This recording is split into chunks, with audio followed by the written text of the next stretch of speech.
Xin chào cô bác, anh chị và các bạn. Hôm nay mình chia sẻ món bánh bông lan Nagasaki Kestrela. Món bánh này thì rất là mềm mịn, thơm mùi mật ong, ngon quá chừng luôn. Mình rất là ưng ý cái bánh này luôn á. Cô bác, anh chị và các bạn thấy thích thì cùng làm cho gia đình mình thưởng thức nha. Nguyên liệu ở đây thì mình chuẩn bị là 150g đường, 150g bột mì số 8. Cô bác không có chọn mua được bột mì số 8 thì mình dùng bột mì đa dụng làm bánh này cũng được nha. 6 cái trứng gà, một muỗng cà phê vani, 40g mật ong, 30g sữa, 30g dầu ăn, một tí xíu siêu muối. Mật ong thì mình dùng loại mật ong này. Còn bột mì hôm nay thì mình dùng loại bột mì này. Mình chọn mua loại bột mì số 8. Cô bác đi mua bột mì thì mình chọn ở phía sau lưng của cái bột này nè, có cái hàm lượng protein của bột thì mình coi cái hàm lượng của nó để mình mua nha. Đây là bột mì số 8. Thành phần nguyên liệu thì mình sẽ để bên dưới video trong phần mô tả để cho cô bác anh chị dễ tham khảo nha. Mình cho sữa vô trong mật ong nè,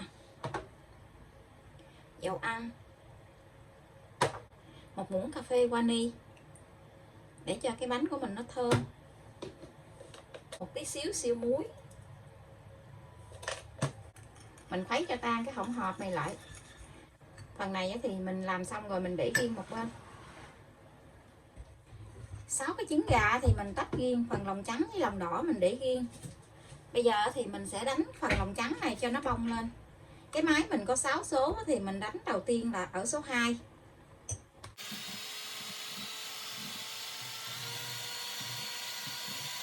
Khi mình thấy cái bọt bóng nó nổi lớn lên thì cái phần đường này mình chia ra làm 3 lần để mình cho vô.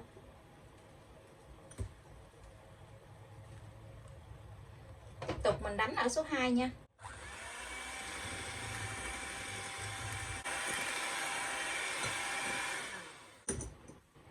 Bọt bóng nó đã mịn lại tí xíu thì mình sẽ cho phần đường thứ 2 vô.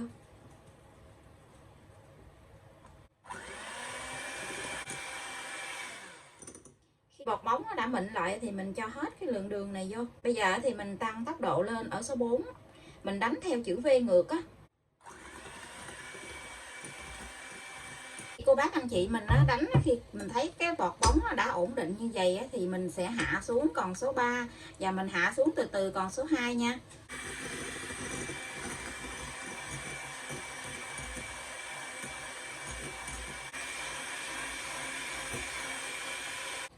Cô bác anh chị mình đánh khi mình nhắc cái que đánh trứng lên nó có cái chớp câu nhỏ gì là được nha. Cái chớp câu này nó không có quá cứng mà nó cũng không có quá mềm. Nếu như mình đánh cứng quá thì cái bánh của mình khi nướng xong nó dễ bị nứt mặt á. Bây giờ thì mình sẽ cho từ từ cái phần lòng đỏ này vô. Lòng đỏ này thì mình cho vô 2 lần để mình trộn cho nó đều. Mình cũng dùng cái máy đánh trứng này mình trộn luôn. Mình chia ra làm 2 lần để mình cho vô. Mình dùng cái máy đánh trứng này mình đánh ở số 1 cho nó nhẹ thôi, giống như mình trộn á. Tiếp tục thì mình cho hết cái phần này vô. Mình chia ra làm 2 lần để mình cho vô nha.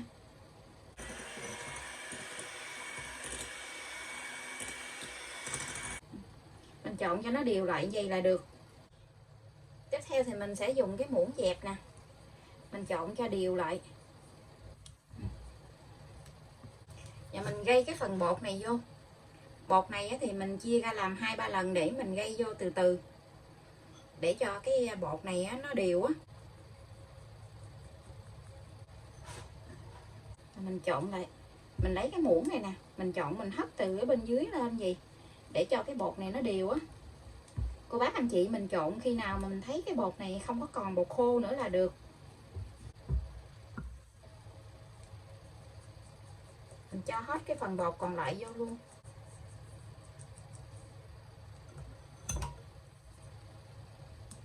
Tiếp tục thì mình trộn lên. Khi mình trộn cái phần bột này nó đã đều rồi thì sữa với mật ong với dầu ăn nè mình sẽ cho vô. Trước khi mình cho vào trong bột thì cô bác mình lấy bột mình pha vô trong cái phần dầu ăn với sữa này nè, mình trộn lên. Mình trộn lên gì rồi mình cho vô thì cái phần này nó sẽ đều, nó không có bị chìm xuống dưới cái đáy tô á.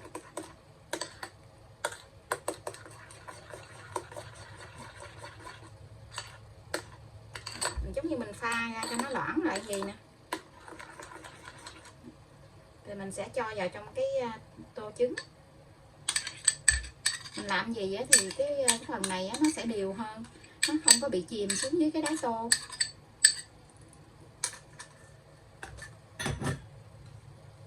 Mình trộn lại cho nó đều lại là được.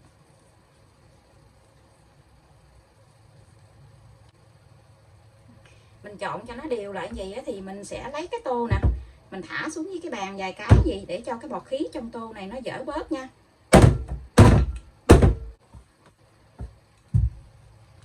Rồi mình trộn lại. Với cái động tác này á, thì cô bác anh chị mình làm khoảng 3 lần.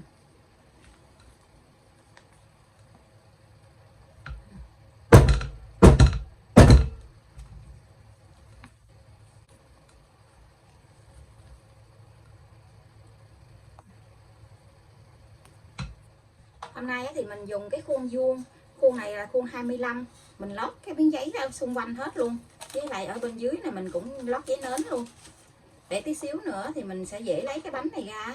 Bột này thì cô bác dở lên cao cao để cho nó cái bọt khí ở bên trong nó dở bớt nha.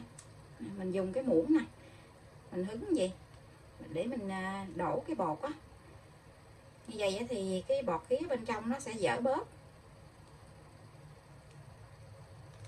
Mình dở cao lên là mình để lên trên cái muỗng gì nè, để cho nó chảy từ từ xuống.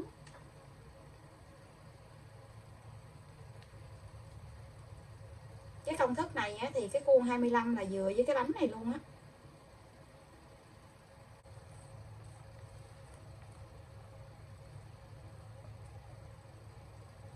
Mình đổ hết bột vào trong khuôn rồi thì mình sẽ dùng chiếc đũa nhọn á, mình đi vài đường như vậy để cho cái mặt bánh nó vàng đều ra, với cái bọt bóng ở bên trong nó dở bớt á.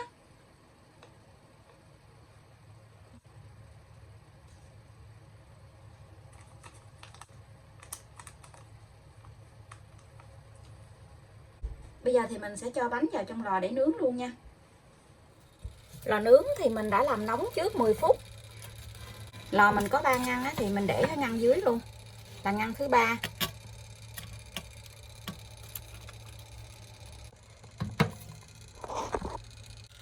Mình nướng ở nhiệt độ là 150 độ C, mở 2 lửa. Thời gian nướng là 60 phút.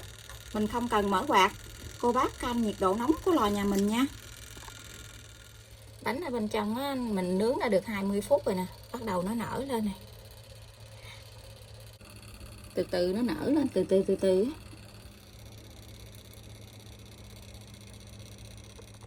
Bánh mình bây giờ đã nướng xong. Bây giờ mình hé cửa lò ra, mình để cái bánh ở trong lò thêm 3 phút nữa mình đã lấy ra nha. Cô bác đừng có lấy ra liền. Nếu như mình lấy ra liền á, cái bánh của mình nó dễ bị xẹp xuống á. Cái bánh nó nở cao rồi nè, nhìn đẹp quá chừng luôn. Mình cứ hé cửa lò ra vậy nè, để cho nhiệt độ trong lò nó hạ xuống từ từ á. Giờ thì mình lấy bánh ra. Trời ơi, cái bánh nó đẹp quá chừng luôn. Đây nè.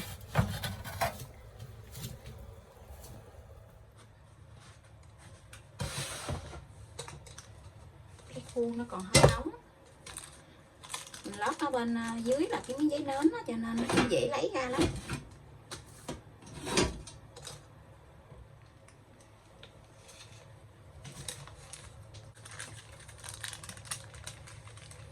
Mình lấy cái màng bọc thực phẩm á, mình đậy lên trên cái mặt bánh gì nè, để khi mà mình lấy ra cái bánh của mình nó không có bị ngấn. Mình lấy cái dĩa như này mình là cúp lại.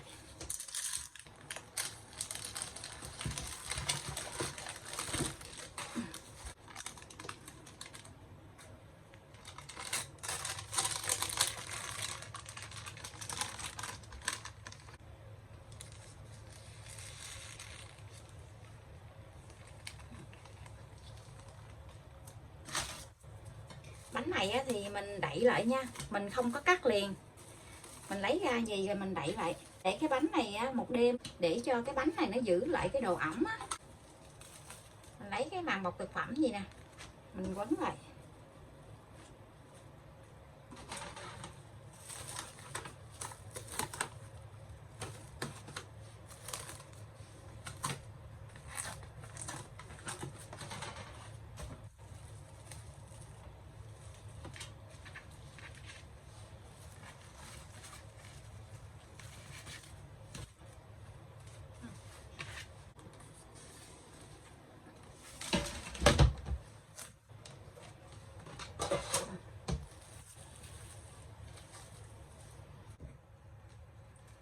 bánh của mình bây giờ đã để được 1 ngày luôn rồi nè. Mình làm từ lúc sáng á, bây giờ thì đã chiều rồi. Mình sẽ lấy cái màng bọc thực phẩm này ra, rồi mình cắt cái bánh ra cho cô bác anh chị xem nha. Rồi cái bánh cái núng na núng nính coi nè. Nhìn rất là mê luôn á. Nó không có bị thắt eo, cũng không có bị lõm mặt nữa. Cái công thức này cái bánh ngon quá chừng luôn. Cô bác anh chị nhìn thấy mê chưa coi nè. Mình cắt mấy cái viền này ra nè, để cho cái bánh của mình nó được đẹp á. Bánh này thì mình sẽ cắt ra từng miếng để mình gói trong màng bọc thực phẩm, để mình đem lại công ty á, mình mời cô bác anh chị trong công ty.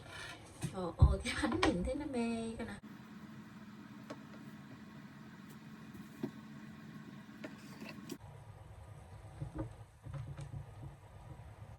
Đây là phần bánh Nagasaki Castella của mình đã làm xong. Bánh này có cái độ mềm xốp, mình ưng ý cái bánh này quá chừng luôn. Cô bác anh chị và các bạn thấy thích đó thì cùng làm cho gia đình mình thưởng thức nha. Bây giờ thì mình xin chào tạm biệt, hẹn cô bác anh chị và các bạn lại video tiếp theo. Cảm ơn cô bác anh chị và các bạn đã xem video của mình. Xin chào và hẹn gặp lại.